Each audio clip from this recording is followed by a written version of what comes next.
నమస్కారం, welcome to one TV special focus.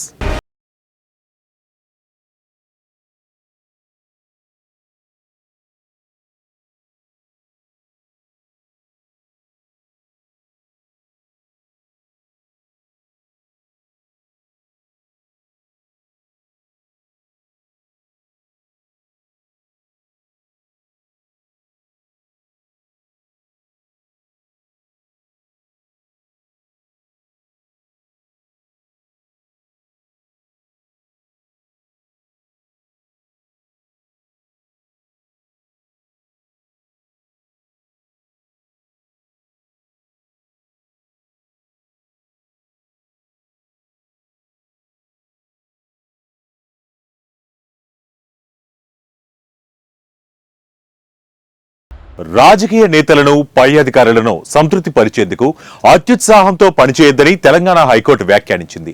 Hydraa కూల్చివేతలకు సంబంధించి ఆ సంస్థ చీఫ్ రంగనాథ్పై తీవ్ర ఆగ్రహం వ్యక్తం చేసింది. సెలవు దినాల్లో పనిచేయాల్సిన అవసరం ఏమొచ్చిందని, శని ఆదివారాల్లో కూల్చివేతలు చేపట్టడం ఏంటని నిలదీసింది. కరుడుగట్టిన నేరస్తుణ్ణి ఉరితీసే ముందు కూడా చివరి కోరిక ఏంటని అడుగుతారని గుర్తు చేస్తూ, ఇంటిని కూల్చే ముందు యజమానికి చివరి అవకాశం ఏమైనా ఇచ్చారంటూ ప్రశ్నించింది.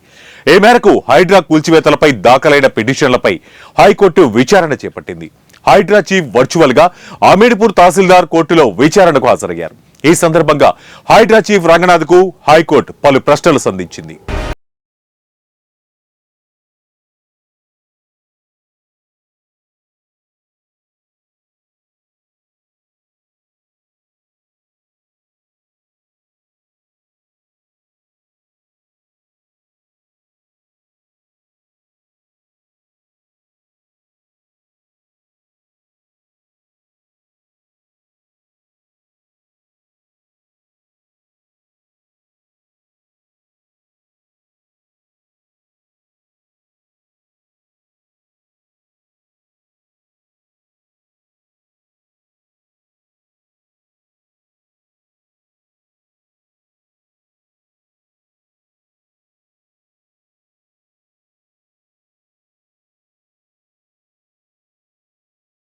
ప్రభుత్వ ఉద్యోగులు అందరికీ ఆదివారం సెలవు దినం.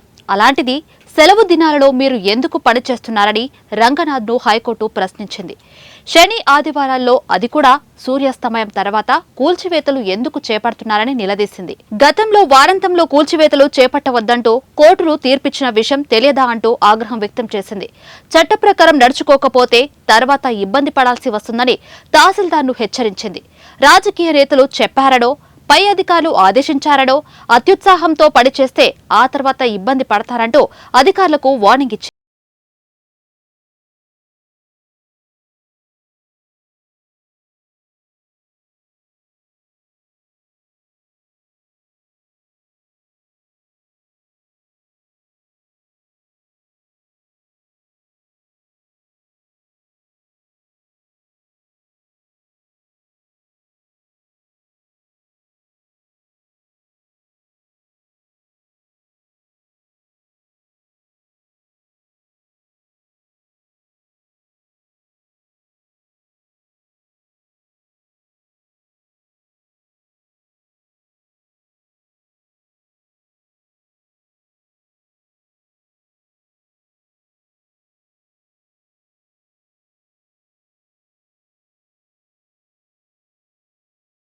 ఆదివారం కూల్చివేతలు చేపట్టవచ్చా అని హైకోర్టు ప్రశ్నించగా, కూల్చివేతకు యంత్రాలు, సిబ్బంది కావాలని కోరడంతో సమకూర్చామని రంగనాథ్ జవాబు చెప్పారు. దీనిపై హైకోర్టు ఆగ్రహం వ్యక్తం చేసింది. అడిగిన ప్రశ్నకు నేరుగా జవాబివ్వాలని హెచ్చరించింది. చార్మినార్ కూల్చివేతకు తహసీల్దార్ యంత్రాలు, సిబ్బంది అడిగితే ఇస్తారా అని అడిగింది.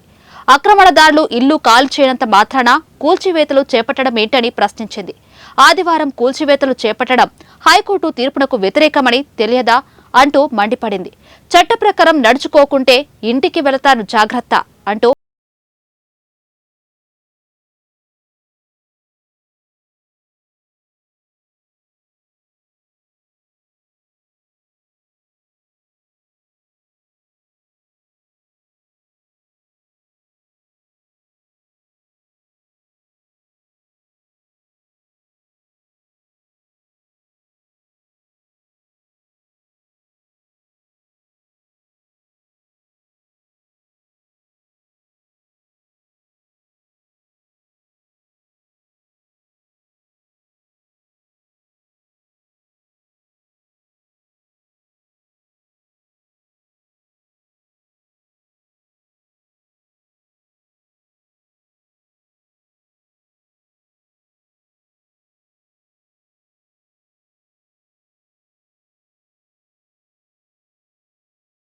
కేవలం ఇదొక్కటే హైడ్రా డ్యూటీ కాదని హైకోర్టు పేర్కొంది.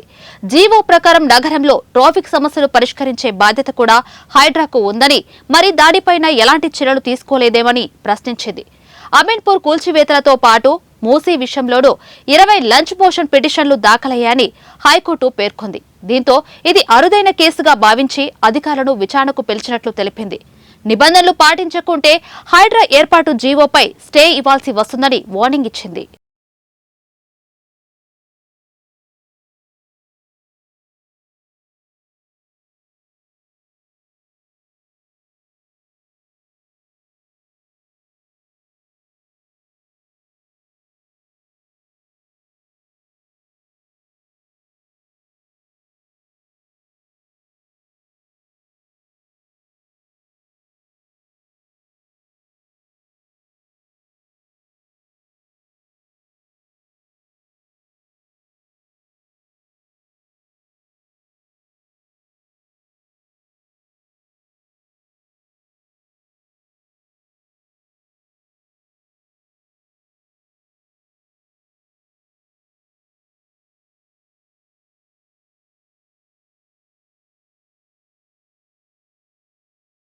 స్థానిక సంస్థల అనుమతి తీసుకున్నాకే ఇళ్ల నిర్మాణాలు చేపడుతున్నారని కోర్టు గుర్తు చేసింది. అయితే ప్రభుత్వ శాఖల మధ్య సమన్వయ లోపంతో సామాన్యులు నష్టపోవాల్సి వస్తోందంటూ వ్యాఖ్యానించింది. హైడ్రా ఏర్పాటు అభినందనీయం, కానీ దాని పనితీరుపైనే తమ అభ్యంతరమని కోర్టు పేర్కొంది. ఒక్క రోజులో హైదరాబాద్ ను మార్చాలనుకోవడం సరికాదని, FTL నిర్ధారించకుండా ఆక్రమణలను ఎలా తేలుస్తారని నిలదీసింది.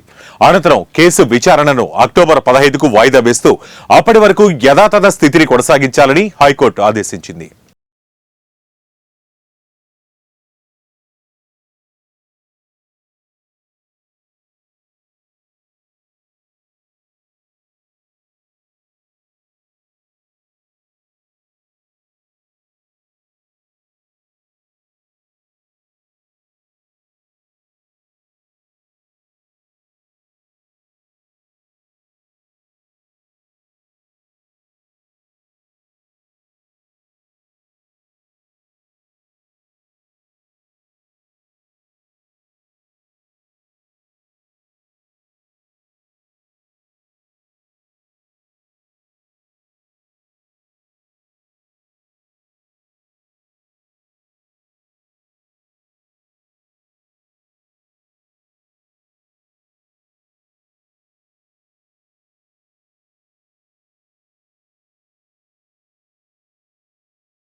ఆ తర్వాత నాలాపైన ఉన్న జిహెచ్ఎంసీ ఆఫీసును కూల్చేయాలన్నారు.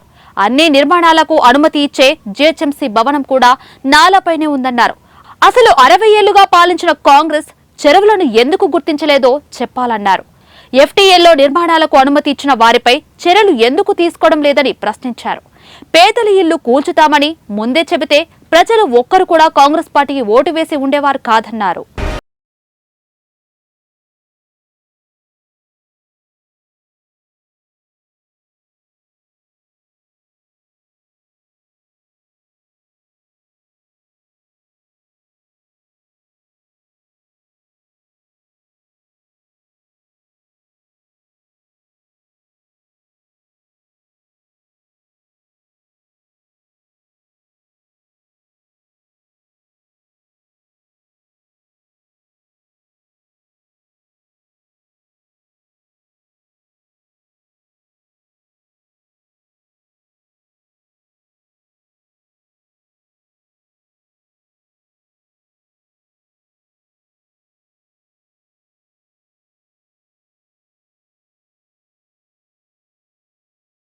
రెడ్డి గారు నీవేదో లక్కీ డ్రాలో వచ్చినట్లుగా ప్రజలు కూడా ఇదే విధంగా మూసీ పరివాహక ప్రాంతంలోకి హఠాత్తుగా వచ్చారని భావించవద్దని బీఆర్ఎస్ వర్కింగ్ ప్రెసిడెంట్ కేటీఆర్ అన్నారు. వారు అక్కడే దశాబ్దాలుగా ఉంటున్నారని గుర్తించాలన్నారు. తాము అధికారంలోకి వచ్చిన 100 రోజుల్లోనే హామీలను అన్నింటినీ నెరవేరుస్తామని చెప్పిన కాంగ్రెస్ ప్రభుత్వం అధికారంలోకి వచ్చి 300 రోజులు దాటినా అమలు చేయలేకపోయిందని విమర్శించారు. రైతు బంధు, రైతు బీమా, తులం బంగారం, మహిళలకు 2,500 రూపాయలు సహా 420 హామీలను ఇప్పటికీ కాంగ్రెస్ నెరవేర్చలేక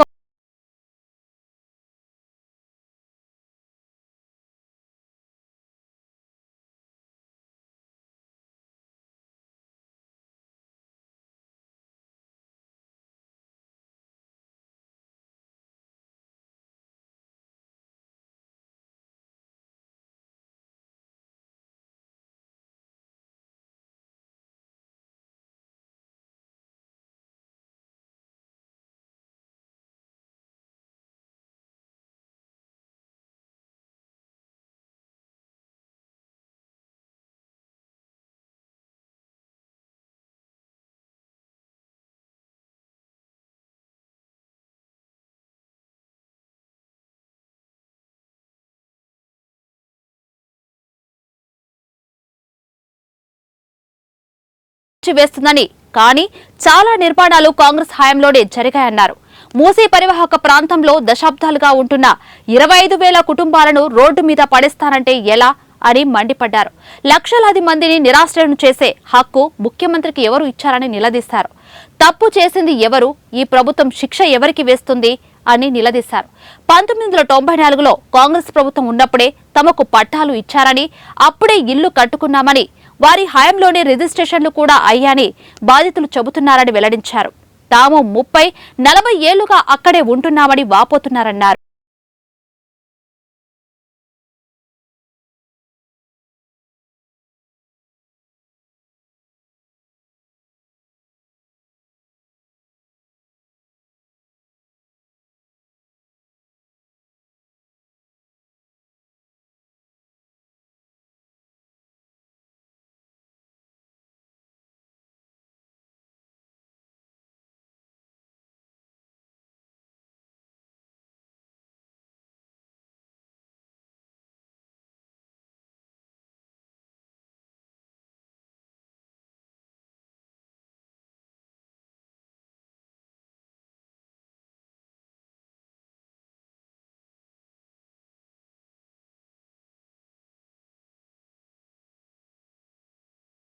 ఆనాడు రిజిస్ట్రేషన్ చేయించినప్పుడు, భవనానికి పర్మిషన్ ఇచ్చినప్పుడు, ప్రాపర్టీ ట్యాక్స్ కట్టించుకున్నప్పుడు, దశాబ్దాలుగా కరెంటు కనెక్షన్ ఇచ్చినప్పుడు, కరెంటు బిల్లులు కట్టించుకున్నప్పుడు లేని అభ్యంతరాలు ఇప్పుడు ఎందుకు వచ్చాయో చెప్పాలని మండిపడ్డారు. అర్ధాంతరంగా ఇల్లు పోతే ఆ బాధ ఎలా ఉంటుందో రేవంత్ రెడ్డికి తెలియకపోవచ్చు, కానీ మా కుటుంబానికి తెలుసునని కేటీఆర్ అన్నారు. నిర్వాసితులుగా మారితే ఆ ఊరితో, ఆ ఇంటితో అల్లుకున్న జ్ఞాపకాలు మర్చిపోలేమన్నారు. లీగల్ సెల్ కూడా వారికి అండగా నిలబడ్డది. పేదలకి లంచ్ మోషన్లు కూడా మూవ్ చేశారు. వారికి కూడా హృదయపూర్వకంగా నేను ధన్యవాదాలు తెలియజేస్తాను. నిన్న మొన్న క్షేత్రస్థాయిలో పెద్దలు జగదీష్ రెడ్డి గారు కానీ, హరీష్ రావు గారు కానీ, శ్రీమతి సబితా ఇంద్రారెడ్డి గారు, గంగుల కమలాకర్ గారు, మహమూద్ అలీ గారు, మా గౌరవ శాసనసభ్యులు దేవిరెడ్డి సుధీర్ రెడ్డి గారు, అదేవిధంగా వెంకటేష్ గారు, కాలేరు వెంకటేష్ గారు, ఇంకా చాలామంది, మా తమ్ముడు కార్తిక్ రెడ్డి గారు, ఇంకా శ్రీనివాస్ గౌడ్ గారు, ఇంకా చాలామంది మిత్రులు క్షేత్రస్థాయిలో నిన్న మొన్న తిరిగి ప్రజల్లో ఒక విశ్వాసాన్ని నింపే ప్రయత్నం కూడా చేశారు. వారికి కూడా మరి హృదయపూర్వకంగా నేను అభినందనలు కూడా తెలియజేస్తా ఉన్నాను. ఇవాళ నేను మీ ద్వారా ప్రజలకు చెప్పేది, ప్రభుత్వాన్ని సూటిగా అడిగేది ఒకటే, అసలు ఎవరి కోసం చేస్తున్నారు ఈ ప్రాజెక్టు ముందుగా చెప్పాలని చెప్పి నేను రాష్ట్ర ప్రభుత్వాన్ని అడుగుతా ఉన్నా. మీ ప్రాధాన్యాలు ఏంటి, మీరు ఇచ్చిన వాగ్దానాలు ఏంటి? మీరేం చెప్పారు?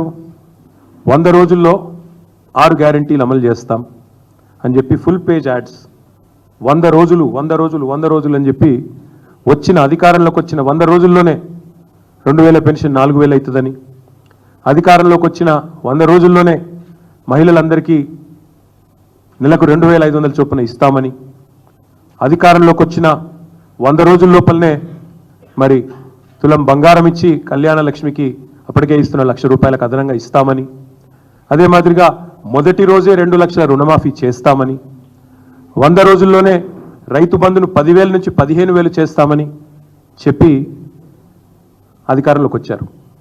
వచ్చి ఇప్పటికి 300 రోజులు దాటింది. ఈ రోజుతో 300 రోజులు దాటింది. 100 రోజుల్లో చేస్తానని చెప్పిన ఒక్క మాట చేయకపోగా 300 రోజులు దాటినా కూడా ఎప్పుడు చేస్తారో కనీసం స్పష్టత ఇవ్వకుండా ఇవాళ అక్కరకు రాని అక్కర లేని ప్రజలు కోరుకొని ఏదో కాస్మెటిక్ ఎన్హాన్స్మెంట్ కోసం 1,50,000 కోట్ల రూపాయలు ఖర్చు పెడతాము అంటే నేను రాష్ట్ర ప్రభుత్వాన్ని, ముఖ్యంగా ముఖ్యమంత్రి రేవంత్ రెడ్డి ఎవరైతే ఈరోజు మున్సిపల్ శాఖ చూస్తూ ఉన్నారో ఆయన సూటిగా అడుగుతా ఉన్నా, మీరు ఏం ఆశించి చేస్తున్నారు ఈ ప్రాజెక్ట్ దయచేసి చెప్పండి. ఒకవైపేమో ఖజానాలో పైసలు లేవు, లంకె బిందెలు లేవు అని మీరే చెప్తారు. అప్పుల కోసమే అప్పులు కట్టాల్సి వస్తుందని మీ ఉప ముఖ్యమంత్రి చెప్తాడు.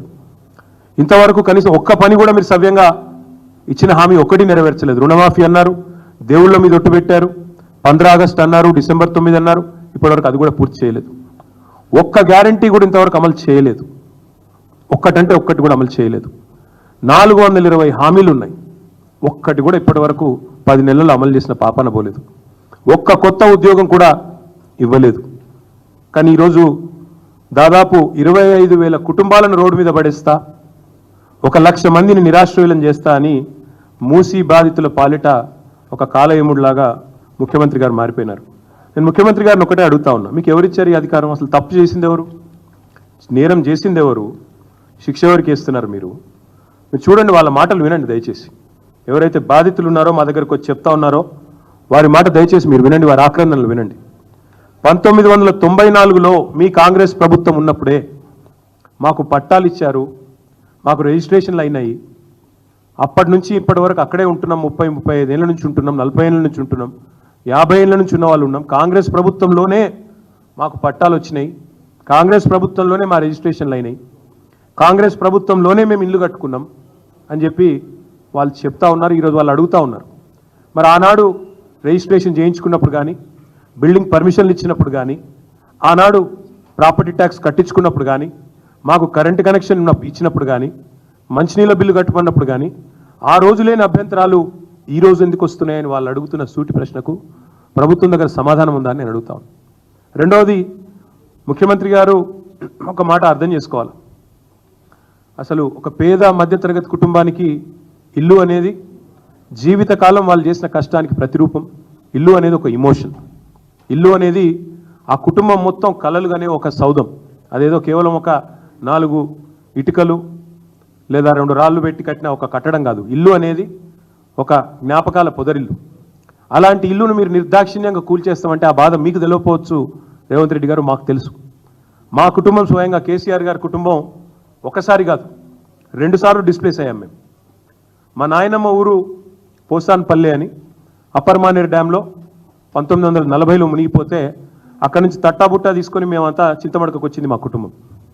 మా అమ్మమ్మ ఊరు, మా అమ్మగారి అమ్మ ఊరు మొన్న మిడ్మానేరులో మా ప్రభుత్వం వచ్చిన తర్వాతనే 2014 తర్వాత మా అమ్మమ్మ గారి ఊరు కూడా మునిగిపోయింది. మా జ్ఞాపకాలు, ఆ ఇల్లు అన్నీ అక్కడే పోయినాయి. సో ఒకసారి కాదు 2 సార్లు డిస్ప్లేస్ అయిన ఫ్యామిలీ మాది. మాకు తెలుసు ఆ బాధ ఎట్లుంటుందో తెలుసు.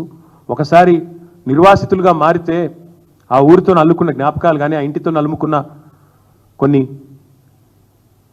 ఆశలు, ఆకాంక్షలు కానీ ఎట్లుంటాయో మాకు తెలుసు. మీకు తెలియకపోవచ్చు రేవంత్ రెడ్డి గారికి. ఎందుకంటే మీలాగా అయాచితంగా లకీరాలో వచ్చినట్టు ధన్మనే ఊడిపడలేదు ప్రజలు. పాపం కష్టపడి ఇదే మీ కాంగ్రెస్ ప్రభుత్వమే, ఇలా మీరు ముఖ్యమంత్రి కావచ్చు కానీ గతంలో మీ కాంగ్రెస్ ముఖ్యమంత్రులు ఉన్నప్పుడే అన్ని అనుమతులు తీసుకొని కట్టుకున్న ఇండ్లు ఇవి. కాళేశ్వరం ప్రాజెక్టు కడితే రిటర్న్ ఆన్ ఇన్వెస్ట్మెంట్ ఎంత అని కాంగ్రెస్ ప్రశ్నించిందని, మరి మూసీ ప్రాజెక్టు వల్ల ఎంత వస్తుందో చెప్పాలని ప్రశ్నించారు. కాళేశ్వరం ప్రాజెక్టు వల్ల రైతులకు ప్రయోజనం జరిగిందని, లక్షల ఎకరాలకు సాగునీరు అందిందన్నారు. మూసీ ప్రాజెక్టు కోసం 1,50,000 కోట్ల రూపాయలు ఎందుకు కేటాయిస్తున్నారని ప్రశ్నించారు. 2,400 కిలోమీటర్ల పొడవు ఉన్న గంగా నది కోసం 40,000 కోట్లు కేటాయిస్తే మూసీ నదికి 1.50 లక్షల కోట్లు కేటాయించడం ఏంటో చెప్పాలన్నారు. ఇది భారీ కుంభకోణం కాదా అని ప్రశ్నించారు.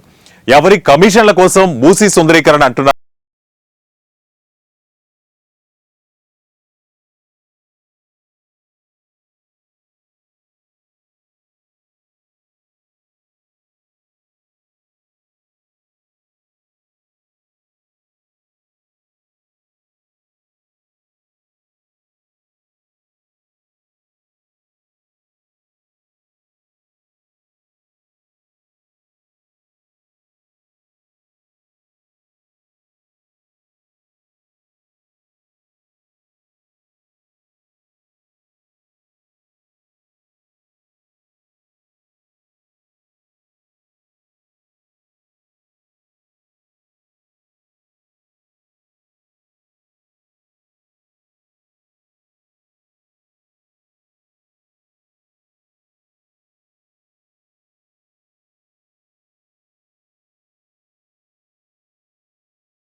కూల్చివేతలను కూడా హైడ్రాకు ఆపాదిస్తున్నారని హైడ్రా చీఫ్ రంగనాథ్ అన్నారు.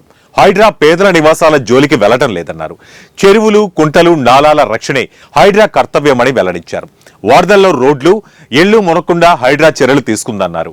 మూసీ నదిలో ఎలాంటి కూల్చివేతలు హైడ్రా చేపట్టడం లేదన్నారు. మూసీ పరివాహకంలోని ఇళ్లపై మార్కింగ్లు హైడ్రా చేయలేదని స్పష్టం చేశారు. మూసీ సుందరీకరణ ఒక ప్రత్యేక ప్రాజెక్ట్ అని, దీంతో హైడ్రాకు ఎటువంటి సంబంధం లేదని వెల్లడించారు. మూసీ ప్రక్షాళనను Musi river front development corporation చూస్తుందన్నారు.